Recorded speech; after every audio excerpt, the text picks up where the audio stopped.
पिछले वीडियो में हमने बात किया था आर्टिकल 17 और 18 के बारे में और हमने राइट टू इक्वालिटी को कंप्लीट किया था। आज जो हमारा टॉपिक जो स्टार्ट होने वाला है वो है right to freedom. Right to freedom start होगा। तो राइट टू फ्रीडम बेसिकली कहाँ से कहाँ तक है? राइट टू फ्रीडम आर्टिकल 19 से 22 तक है। यानी कि हमें 19, 20, 21 और 22 ये सारे आर्टिकल्स को राइट टू फ्रीडम में कंप्लीट करना है। तो आज जो हमारा टॉपिक जो स्टार्ट हुआ है वो है आर्टिकल 19। आर्टिकल 19 खुद में एक बहुत बड़ा आर्टिकल है और इसके एक प्रोविजंस को एक्सप्लेन करने में मुझे लगता है कि मैं 3 से 4 वीडियो से लग जाऊंगा इसे एक्सप्लेन करने में। तो आज हम आर्टिकल 19 को देखते हैं, जहाँ तक होगा वहाँ तक आज हम आर्टिकल 19 को कवर अप करेंगे। तो सबसे पहली बात है कि आर्टिकल 19 जो है ये कुछ rights, protection of rights provide करता है सिटीजन्स को। में बहुत सारे राइट्स आते हैं, बहुत सारे फ्रीडम्स आते हैं, वो हम सारे देखेंगे एक एक करके।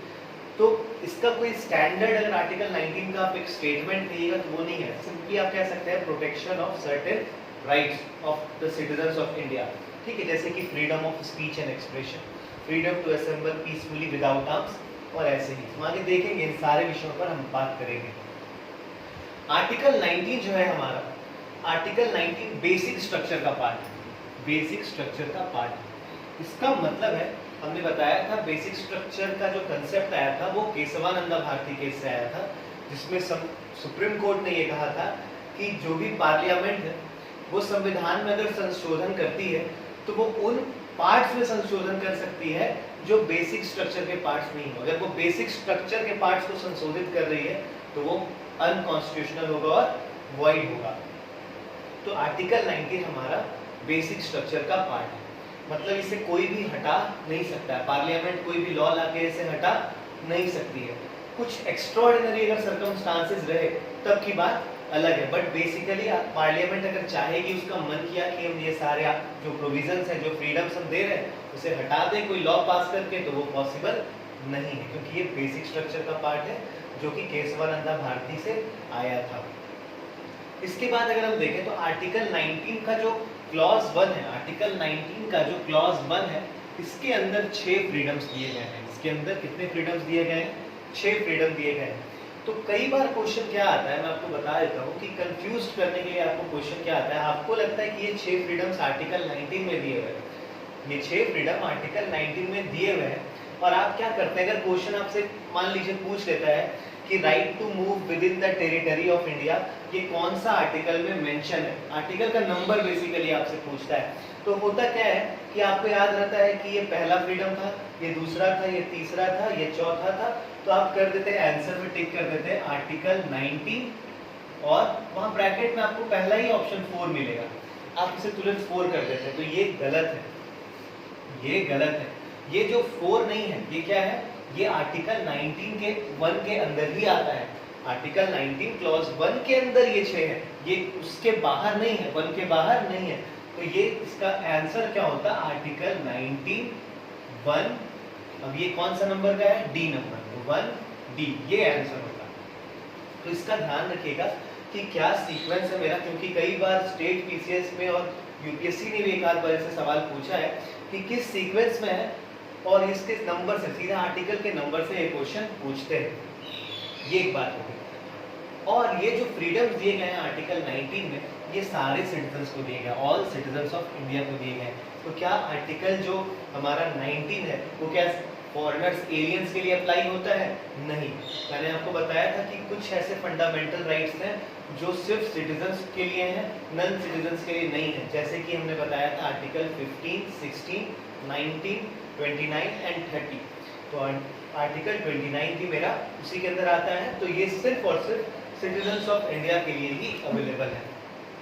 अब ये जो इसके अंदर 6 फंडामेंटल जो 6 राइट्स हैं, जो फ्रीडम्स हैं, उसे हम कैसे ध्यान रखेंगे, इसको थोड़ा समझने की कोशिश करते हैं। तो इसमें देखिए, मैं पहले सबको समझा देता हूँ, फिर मैं कुछ क्रोनोलॉजी बताऊंगा, उसके हिसाब से आप इसे इजीली रिमेंबर कर सकते हैं। जैसे कि आर्टिकल 19 1A की बात करें तो ये बात करता है freedom of speech and expression, यानी कि आपको बोलने का अधिकार और अपने विचारों को व्यक्त करने का, उसे एक्सप्रेस करने का आपको आज़ादी देता है।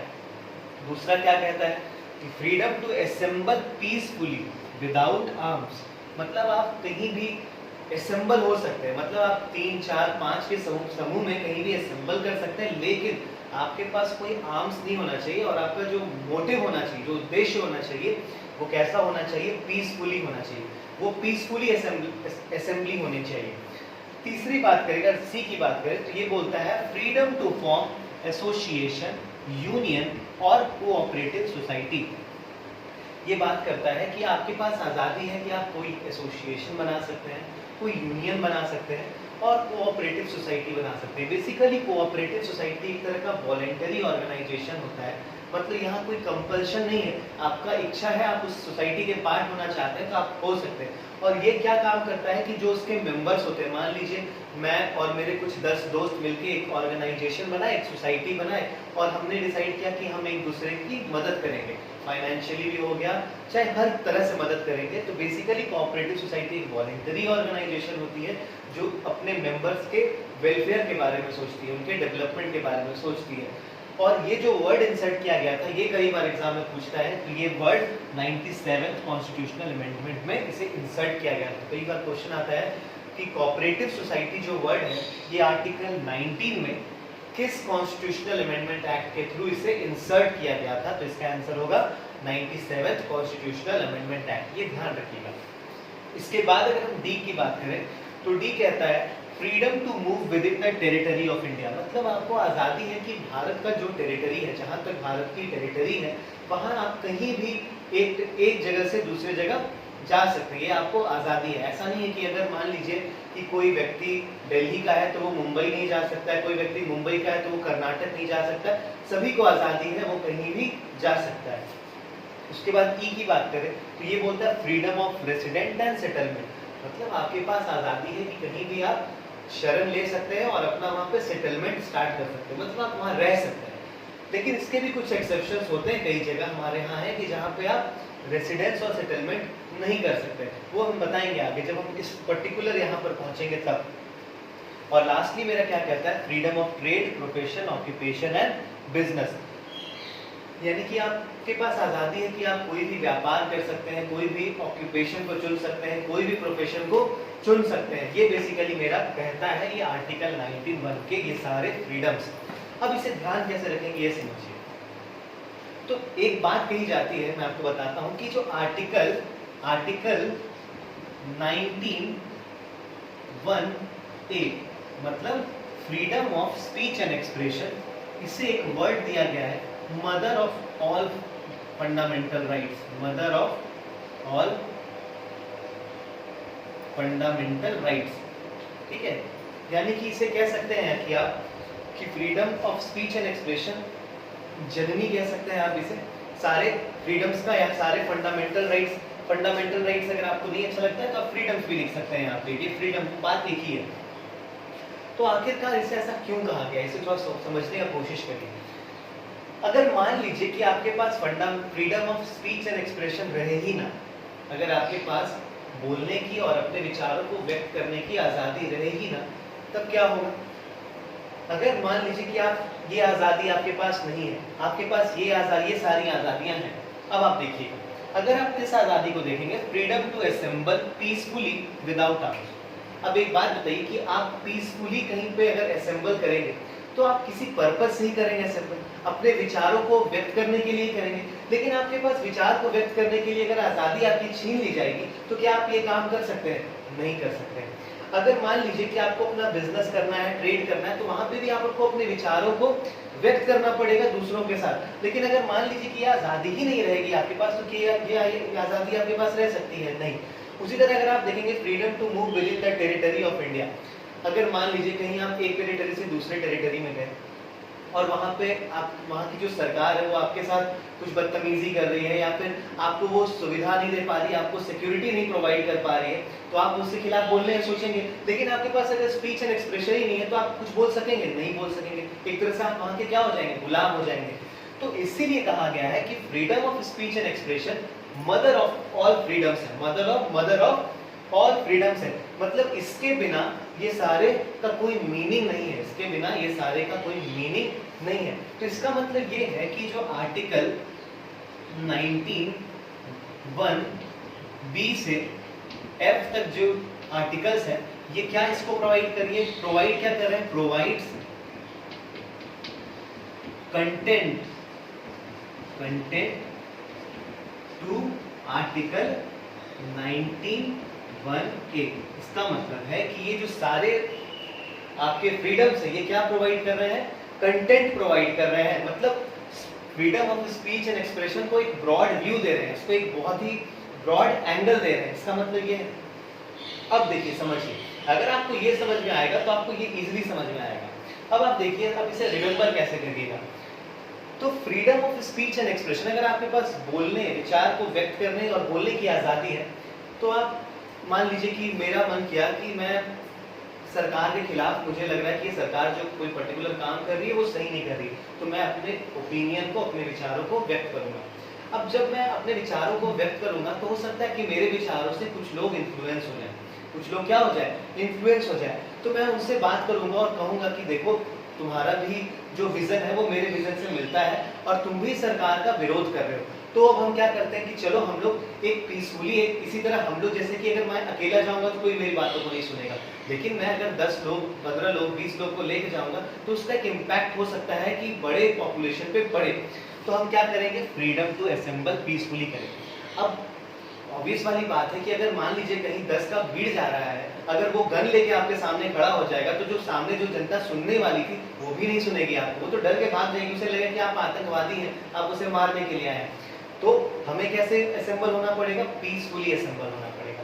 अब जब हम पीसफुली असेंबल होंगे तो क्या होगा कि अब जब असेंबल तो हुए, हमारे विचार मिलते हैं, लेकिन हम एक दूसरे से जुड़े हुए नहीं हैं, हम एक दूसरे से क्या है, जुड़े हुए नहीं है, एक पर्टिकुलर कोई तरीके से जुड़े हुए नहीं है। तब हम क्या बोलेंगे, चलो आप मिलके हम एक एसोसिएशन का गठन कर लेते हैं, एक यूनियन का गठन कर लेते हैं, मतलब प्रॉपर वो चीज रजिस्टर्ड हो जाएगी, प्रॉपर वो चीज रजिस्टर्ड हो जाएगी। तब हम क्या करेंगे, एसोसिएशन बनाएंगे, यूनियन बनाएंगे या कोऑपरेटिव सोसाइटी बनाएंगे।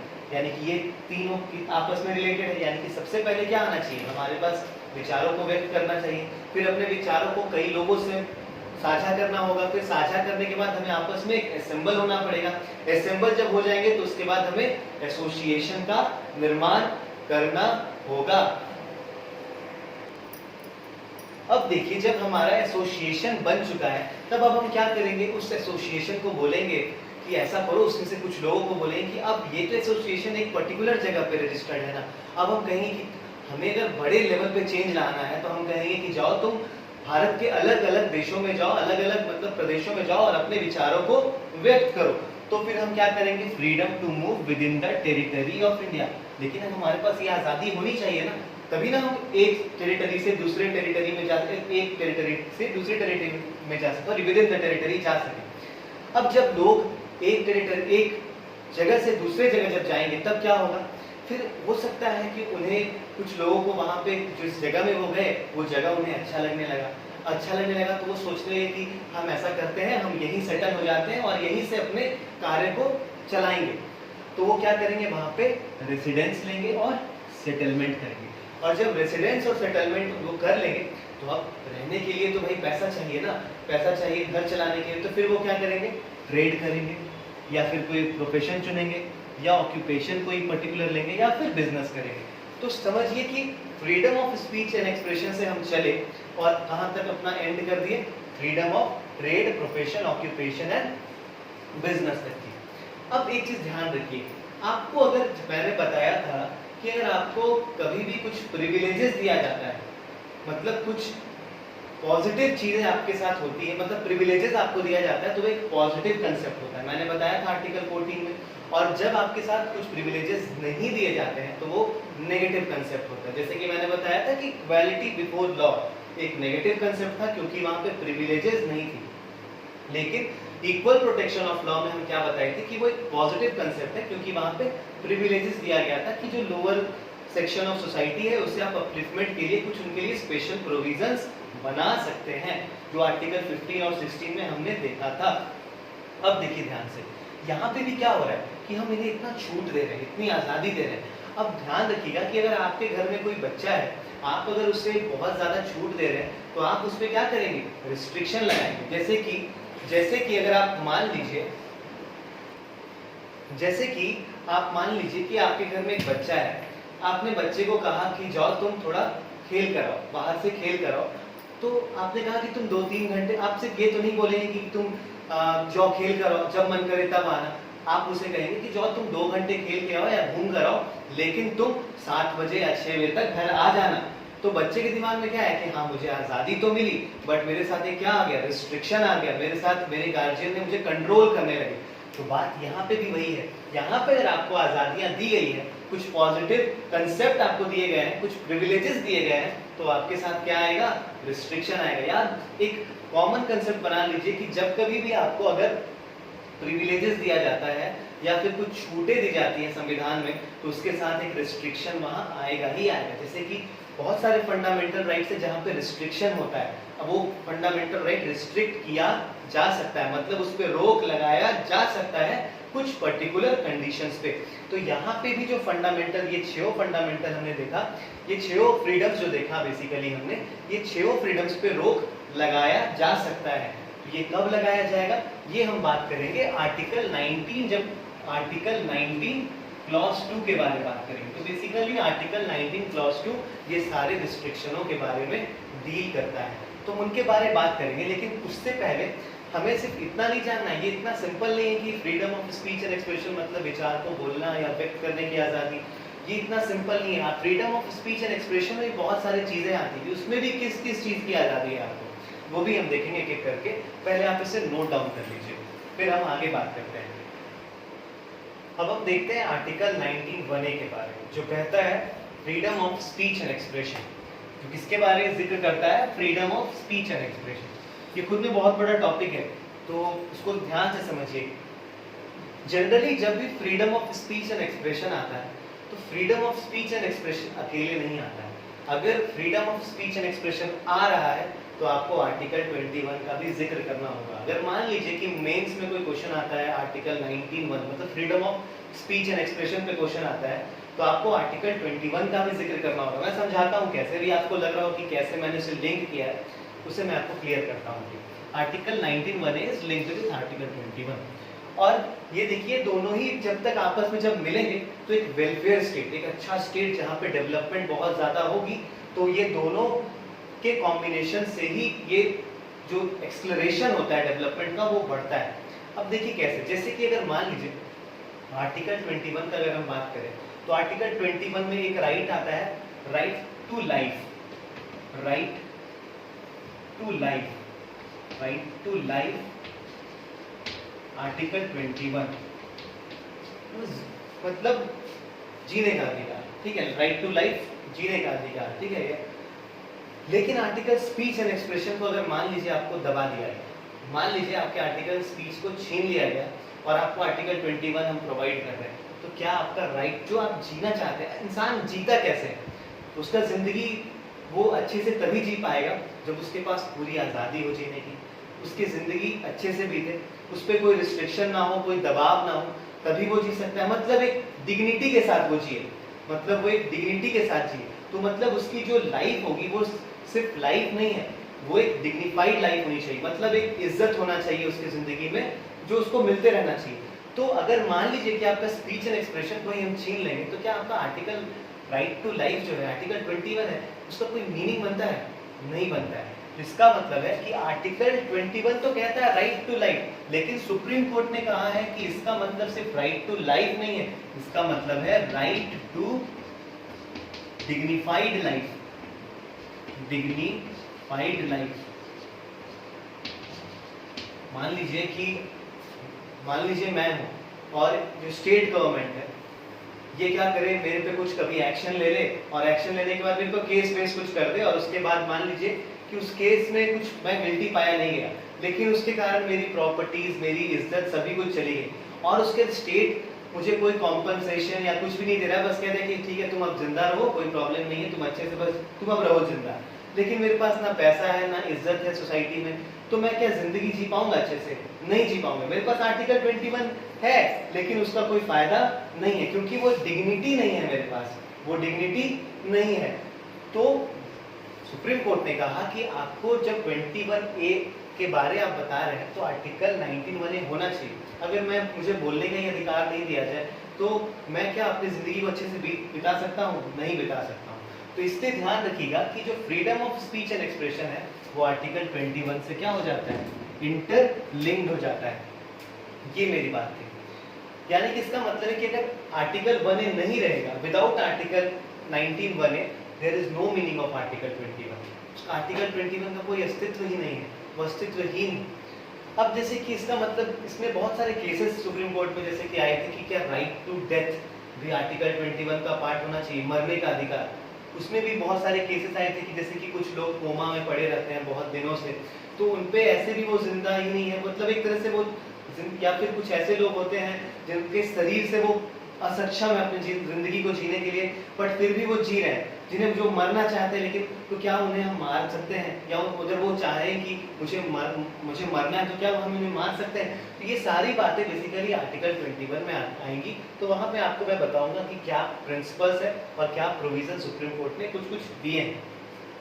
ठीक है, जैसे कि राइट टू इंफॉर्मेशन है, राइट टू इंफॉर्मेशन है, ये दोनों आर्टिकल का पार्ट होता है। आर्टिकल 19(1) का भी पार्ट होता है और आर्टिकल 21 का भी पार्ट होता है। जैसे कि इसको समझिए कि आपको मान लीजिए कुछ इंफॉर्मेशन चाहिए किसी से, तो आपको अगर किसी से इंफॉर्मेशन चाहिए या स्टेट से इंफॉर्मेशन चाहिए, कुछ सोर्स, मान लीजिए मैंने स्टेट से कहा कि आपने ये कानून लाया, इसके पीछे क्या प्रोविजंस थे, आपका प्लानिंग क्या है, तो मैं उनसे कुछ इंफॉर्मेशन मांग रहा हूँ। तो मैं इंफॉर्मेशन कब मांग रहा हूँ? जब मैं अपने स्पीच एंड एक्सप्रेशन का यूज करूंगा, जब मैं अपने विचार को उनके सामने रख रहा हूँ, तभी वो आ पाएगा।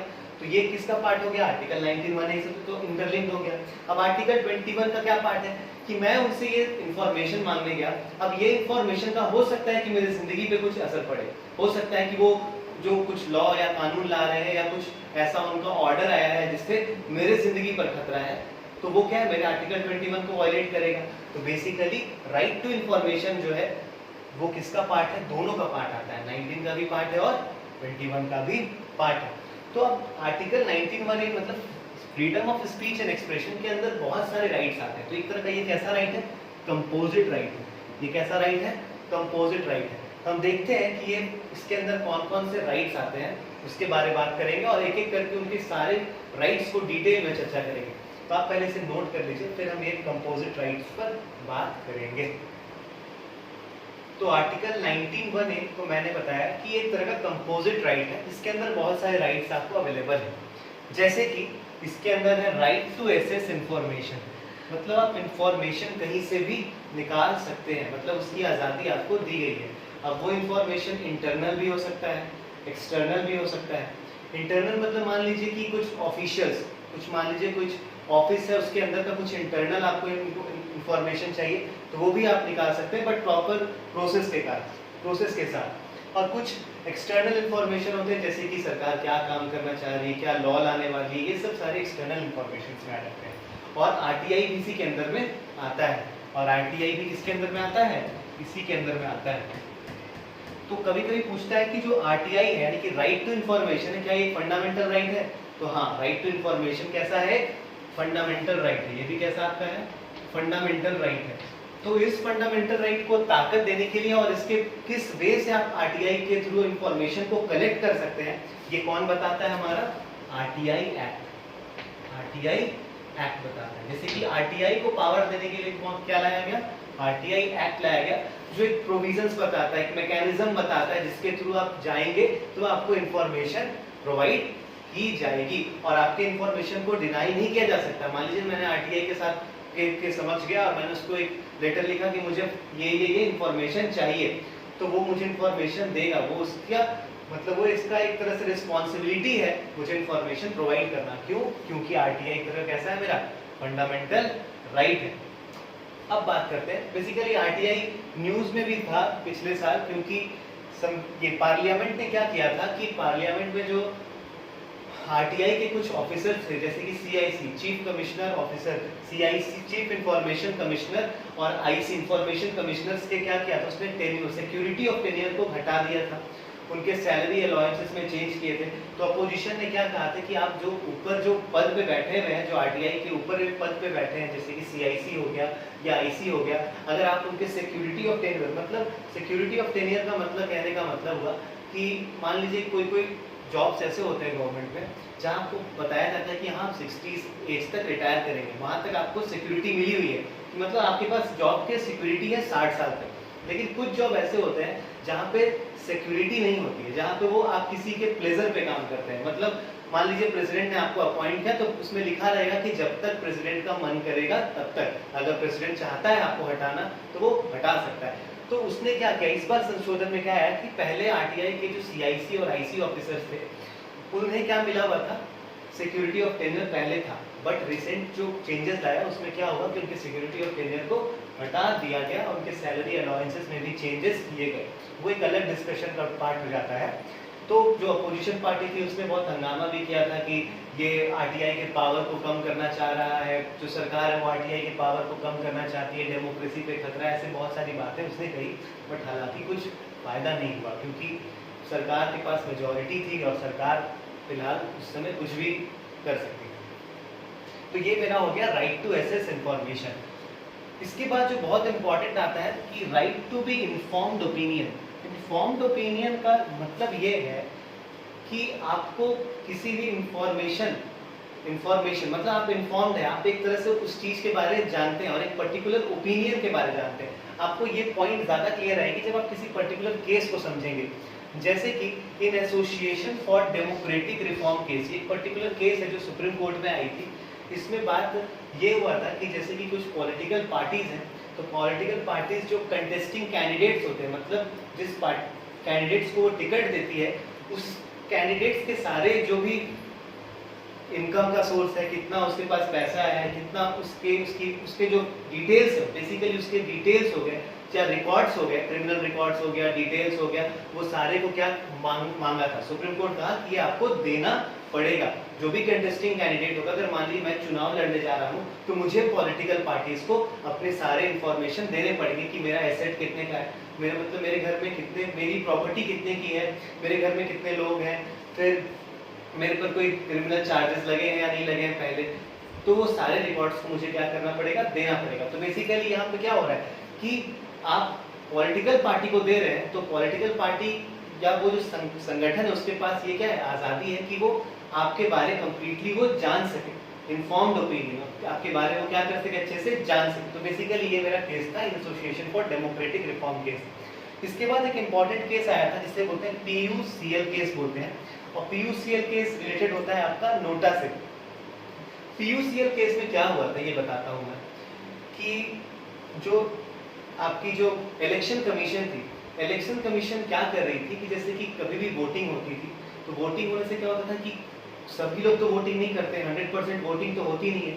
तो उसने क्या किया, जैसे कि जब आपका वो आता था, वो पर्ची आता था जिसमें आपकी नाम लिखी रहती थी, तो उससे पता किया कि किसने वोट दिया है और किसने वोट नहीं दिया है। तो वो एक अलग लिस्ट बनाती थी लोगों की, जिसमें पता चलता था कि हाँ ये लोगों ने मुझे वोट नहीं दिया है, और उसका एक सेपरेट लिस्ट बनाती थी। तो सुप्रीम कोर्ट में केस गया कि जो इलेक्शन कमीशन है, क्या उसके पास राइट है, जैसे कि जिसने वोट दिया उसकी तो लिस्ट उसके पास है, जैसे कि जिसको वोट दिया वो तो नहीं पता इलेक्शन कमीशन को, बस ये पता है कि हाँ उसने वोट दिया, लेकिन जिन्होंने वोट नहीं दिया तो उनकी जो लिस्ट वो बना रही है, वो लिस्ट आखिरकार उनके पास क्यों है, वो लिस्ट आखिरकार क्यों है? क्योंकि अगर कोई इंसान वोट नहीं दे रहा है तो वो उसका स्वैच्छिक आज़ादी है कि हम किसी को वोट नहीं देंगे।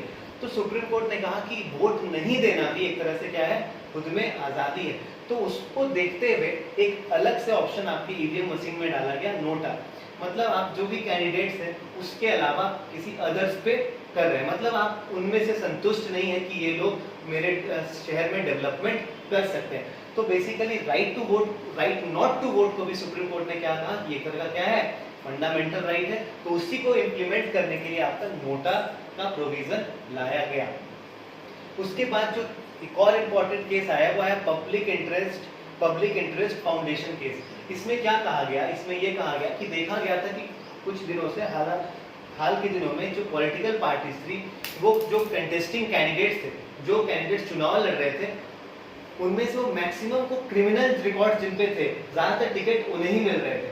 तो क्या हो रहा था कि जो जनता है, आम जनता है, उसे तो नहीं पता है ना कि जिस इंसान को टिकट दिया जा रहा है वो इंसान का पास्ट रिकॉर्ड क्या है।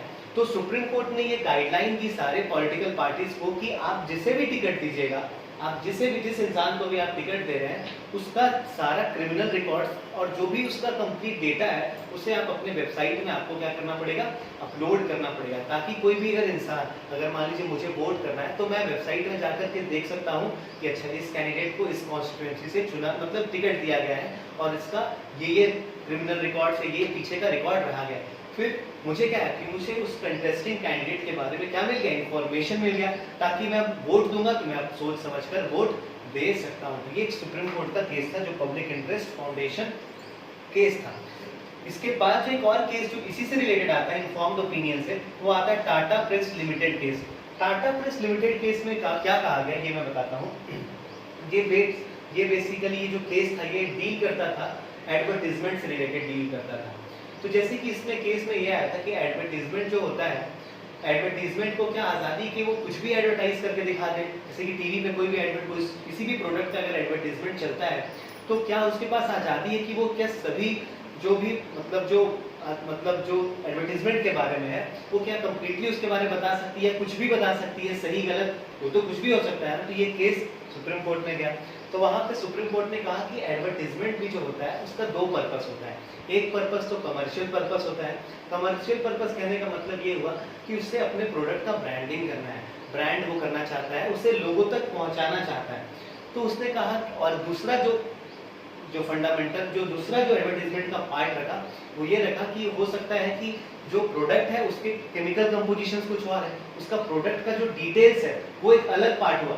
तो बोला कि जो आपका ये जो कमर्शियल पार्ट है एडवर्टीजमेंट का, जो कमर्शियल पार्ट है एडवर्टीजमेंट का, कमर्शियल पार्ट जो है एडवर्टीजमेंट का, ये फंडामेंटल राइट के पार्ट में आएगा। ये फंडामेंटल राइट के पार्ट में आएगा, मतलब आप जो दिखा रहे हैं हाँ वो ठीक है, वो फंडामेंटल राइट के पार्ट में आएगा। लेकिन जो आपका प्रोडक्ट का डिटेल्स है, जो प्रोडक्ट में आप यूज कर रहे हैं, वो फंडामेंटल राइट का पार्ट में नहीं आएगा। मान लीजिए इसका कहने का सुप्रीम कोर्ट का लॉजिक ये था कि अगर कोई कंपनी है, मान लीजिए मैं कंपनी में टीवी में दिखा रहा हूँ कि मेरा कंपनी इतना अच्छा है, आप ये साबुन लगा लीजिए तो आप इतने गोरे हो जाइएगा, ठीक है, तो वो बेसिकली इसका वो प्रचार करने का एक तरीका है। अब मैं ये तो नहीं बता रहा हूँ ना प्रोडक्ट में कि मैंने अपने प्रोडक्ट में ये केमिकल यूज किया। मान लीजिए उस केमिकल को लगाने से या क्रीम को लगाने से मैं गोरा नहीं और काला हो गया, मान लीजिए, तो क्या अगर मान लीजिए कि फंडामेंटल राइट हम कंपनी को दे देते हैं कि नहीं तुम्हारा तो फंडामेंटल राइट है, तुम प्रचार कर सकते थे, एडवर्टाइज कर सकते थे, तो क्या होगा कि खराब प्रोडक्ट भी लोगों तक पहुंचेंगे और खराब प्रोडक्ट का शिकायत नहीं हो पाएगा कभी। तो सुप्रीम कोर्ट ने कहा कि हाँ जो प्रचार कर रहे हैं वो सही है, लेकिन प्रोडक्ट की जो क्वालिटी है वो फंडामेंटल राइट का पार्ट में नहीं आएगा, वो फंडामेंटल राइट के पार्ट में नहीं आएगा। तो ये एक फेमस केस था टाटा प्रेस लिमिटेड केस, जो भी इन्फॉर्म्ड ओपिनियन का ही चर्चा था कि आपको एक किसी चीज का नॉलेज होना चाहिए। उसके बाद जो तीसरा टाइप का जो कंपोजिट राइट में जो आता है वो ये है freedom to freely express one's opinion by whichever mode is possible. इसका मतलब बहुत सिंपल है कि अगर मान लीजिए मुझे अपना ओपिनियन को एक्सप्रेस करना है तो हो सकता है कि मैं राइटिंग के फॉर्म में लिख के करूँ, हो सकता है मैं पेंटिंग के फॉर्म में लिख के करूँ, हो सकता है मैं गाना गा करके करूँ, तो मैं किसी भी तरीके से अपने एक्सप्रेशन को एक्सप्रेस कर सकता हूँ। ये बेसिकली मेरा तीसरा कंपोजिट राइट बताता है। चौथा ये क्या है, similarly express the view of others. इसके पहले हमने क्या किया, अपने व्यूज को एक्सप्रेस किया। चौथा क्या कर रहा है, दूसरे के व्यूज को एक्सप्रेस करना। तो दूसरे के व्यू को एक्सप्रेस करने का काम हमारे यहाँ कौन करती है, मीडिया करती है, प्रेस करती है। प्रेस क्या करती है, लोगों के बातों को सबके सामने ला करके रखती है, सरकार की बातों को लोगों के सामने लाकर रखती है। तो ये है फ्रीडम ऑफ प्रेस। तो क्या फ्रीडम ऑफ प्रेस जो है क्या ये एब्सोल्यूट फ्रीडम है? एब्सोल्यूट फ्रीडम कहने का मतलब कि प्रेस कुछ भी छाप सकती है? नहीं, तो फ्रीडम कुछ भी छाप नहीं सकती है। उसे ध्यान में रखना पड़ेगा कि हमारे जो वो छाप रही है उससे कुछ जो नेशन है उसके सिक्योरिटी पे कोई खतरा तो नहीं है, उसकी सोवरेनिटी पे कोई खतरा तो नहीं है, तो उसे बहुत सारे चीज़ों को ध्यान रखना पड़ता है। तो अभी आप इतना ध्यान रखिएगा कि जो फ्रीडम ऑफ प्रेस है ये not an absolute right, not an absolute right. इसका मतलब वो कुछ भी छाप नहीं सकती है। इस पे बहुत सारे केसेस हैं इससे रिलेटेड, उतना डिटेल हमें करना नहीं है। अगर मुझे कभी मिला मौका तो मैं बताऊंगा कि फ्रीडम ऑफ प्रेस के अंदर भी और क्या सुप्रीम कोर्ट में इंपॉर्टेंट केसेस हैं। अगला जो है वो है वॉइस ऑफ अपोजिशन या वॉइस ऑफ डिसेंट। इसका मतलब ये क्या है कि अगर मान लीजिए पार्लियामेंट में जो सरकार है, जो सरकार प्रेजेंट सरकार है, वो अगर कोई लॉ लाती है या कोई बिल लाती है तो उस बिल का विरोध अपोजिशन पार्टी कर सकती है। मतलब ऐसा नहीं है कि अपोजिशन अगर विरोध करेगी तो आप उसके बातों को दबा देंगे, आप उसे जेल भेज देंगे, ये नहीं हो सकता है। तो यही बेसिकली मेरा freedom of speech and expression के बारे में डील करता है, दैट इज आर्टिकल 19(1)(a) के बारे में ये डील करता है। कुछ इंपॉर्टेंट सुप्रीम कोर्ट के जजमेंट्स है जो आर्टिकल 19(1)(a) से रिलेटेड है, मैं आपको बताऊंगा नेक्स्ट वीडियो में उसके बारे, और हम आर्टिकल 19(1)(b) भी उसी में स्टार्ट करेंगे। तो ये था मेरा आज का क्लास जिसमें हमने बात किया freedom of speech and expression. Next video में हम आगे के जितने भी फ्रीडम्स हैं उसके बारे हम बात करेंगे। तो थैंक यू वेरी मच।